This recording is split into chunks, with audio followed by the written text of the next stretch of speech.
My name is Tom Niebel. I am a board member with the Wisconsin Inmate Education Association.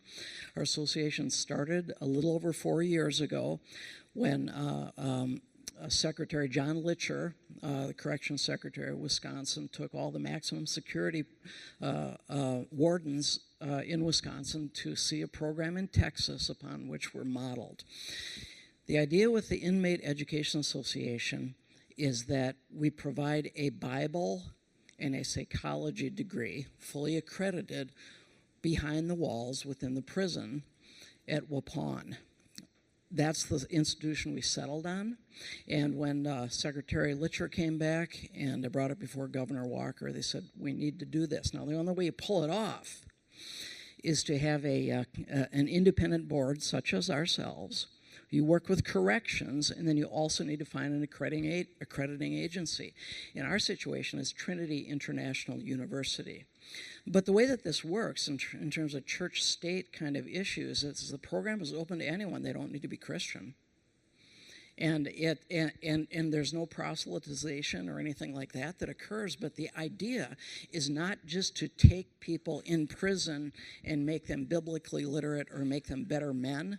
As a matter of fact, that's one of the reasons the wardens all wanted this program, is because beatings go down, crime goes down, medical issues go down, culture improves in these places.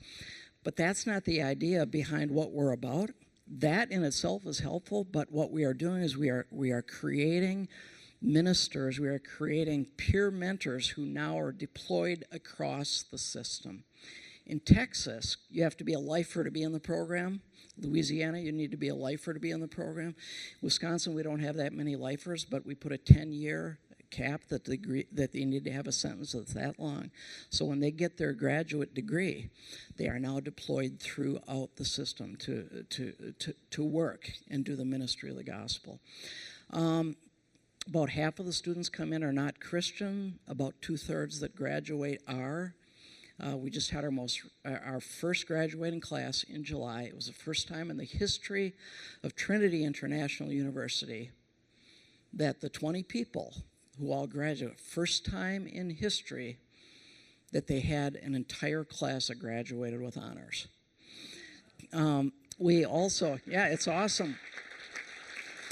And just one last story is that, with our dean of students over there, told me the story just not long ago. One of the students, non-Christian background, and came to him and said, Doctor, I have been, I'm here in the degree program. Is it okay to call myself a person who believes in Jesus without calling myself a Christian? And he said, throughout the world, people call themselves Christ followers, and I think that's who you are right now. Madison Christian Giving Foundation was from the very beginning part of this dream and functionally pays for the graduation of 2 students every year. Right now, as we meet, there's as many people in class over at Waupun, about 75 students right now, who are getting their Bible and their psychology degrees so they can be force multipliers throughout the system.